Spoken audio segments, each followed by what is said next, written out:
Okay, then that leads me to this question. As I stated before, I watched an interview with Immortal Technique, who I think we all say is just a ill. I mean, you may not like him, but yeah, but he's definitely a legend. I'll say that. And he was speaking about ghostwriting, and he said that hip hop is looked upon so different than any other entertainment form in the world. And he used the example of Al Pacino and Scarface. We would never go up to Al Pacino and be like, hey, yo, can we get a key?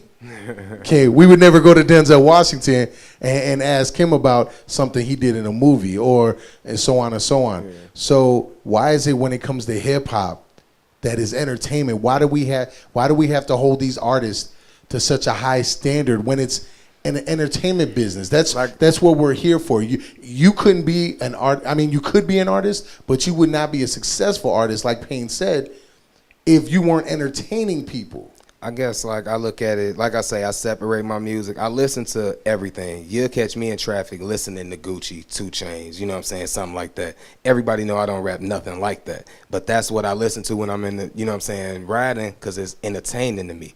But when I want to hear something, like when I'm going through something, or I just want to hear some music and, like, feel some music or whatever, then I listen to Kendrick Lamar, J. Cole, you know, really anybody in Kendrick crew, you know what I'm saying? Like, just artists like them, you know what I'm saying? If we want to get on the local scale, DLO, J. Dante, you know, I'm going to listen to people like that when I really want to feel, you know what I'm saying, feel some music. But if I just want to be entertained, yeah, I listen to them. And it's like, I used to listen to Gucci a lot, and then I stopped listening to him when 2 Chainz came out. Then I started listening to 2 Chainz. Now I don't listen to 2 Chainz no more, and it's going to be somebody else. Like, I recycle them artists, but like you say, it's certain artists like Kendrick or whatever that stick in your head because they hear for, you know, the long call. You gonna hear their music 10 years.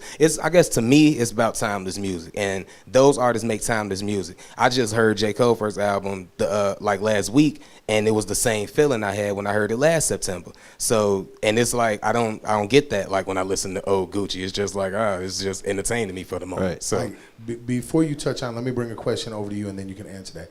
So if we look at Gucci Mane, 2 Chainz as those artists that entertain us. Now, some of us don't look at those artists like that, and some of us have the same. That's a personal opinion of mine. You know, I can state the same thing when I host shows.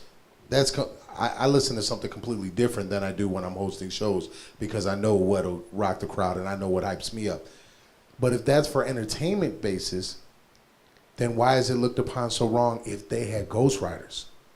Because they're there strictly for entertainment. You know, I mean, if Gucci had a ghostwriter, for me, I really could care less. Right, it wouldn't really surprise me. If he did, anyway. I mean, no disrespect to him, but I don't really hold him as the type of cat where I'm like, man, I'm feeling this. Like, no. I'm just listening to his voice. I'm not listening to a word he's saying.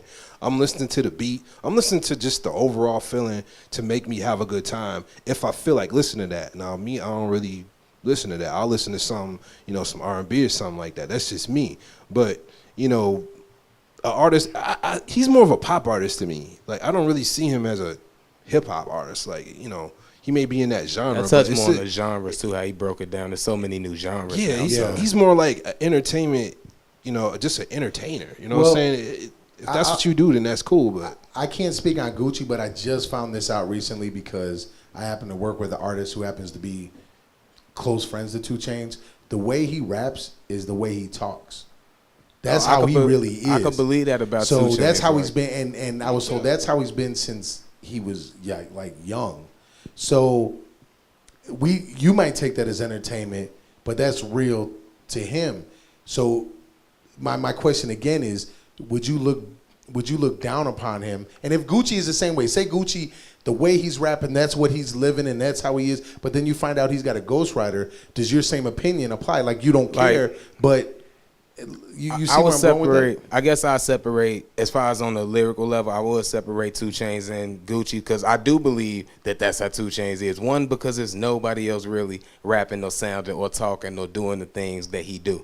And 2 Chainz say some 2 Chainz. If you a rapper and you had a line that I heard and I'm rapping along with you, but then that 28th time I hear it or that 100th time I hear it, I'm like, oh, that's what you meant? I get it now.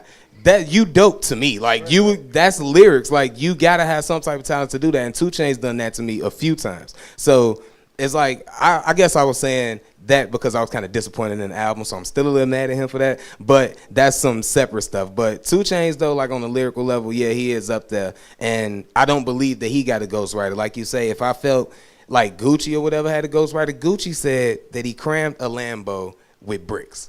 You not driving a Lambo and cramming it with bricks. So I don't believe what you're saying right now. So if you had a ghostwriter, I wouldn't even, like, it wouldn't shock me. But that's like you say about hip hop. I wouldn't, if you saying somebody in hip hop got a ghostwriter, like a Kendrick, a J. Cole, or a Nas, I'm shocked because I hold them on that pedestal. I hold them to that level. But I don't hold like a Gucci Mane to that same, like, you gotta be doing this because you done already said things that I hardly believe, you know what I'm saying? So it's fair to say that now when we say pop music, anybody that's tuning in, let's not confuse them. Pop music is just popular music. Yeah, definitely. So I mean, even Kendrick Lamar is popular, you know, as far as that. But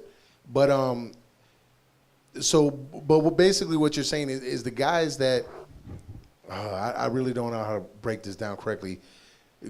Gucci Mane and the guys that are just speaking just basically, I don't want to say nonsense but like you said, it's not nonsense because, right? You know that that's what I'm saying, like nonsense. As far as like if you doing that and you rapping about that's how you live. That's how you gotta live. I ain't judging nobody for living their life or whatever because it's weak rappers, but. Sometimes I believe the weaker you are, the realer you are. Because if you really can't rap, it's probably because you've been doing this, you know what I'm saying, all your life or whatever. So that's like, I kind of believe you more. But if I'm just saying stuff like that, like it kind of discredited me to him in particular, you know. It kind of discredited me to him in particular. So that's all I was saying about want to chime in at all, a Gucci Mane. I don't know. I think it's all opinion based on who you like and who you don't like. Honestly, I think that's all it's gonna boil down to. And you know, so basically, if you don't like the artist, you can care less if they're ghostwriting and you don't look at them any certain way. Yeah, but I don't look, you know. But yeah, I don't know. It's like that for me. Some artists I don't hold on the same pedestal. Like some, I just separate it like that. All right. When I grew up, I listened to Too Short. Now, Too Short didn't really have the deepest lyrics. I just liked his flow.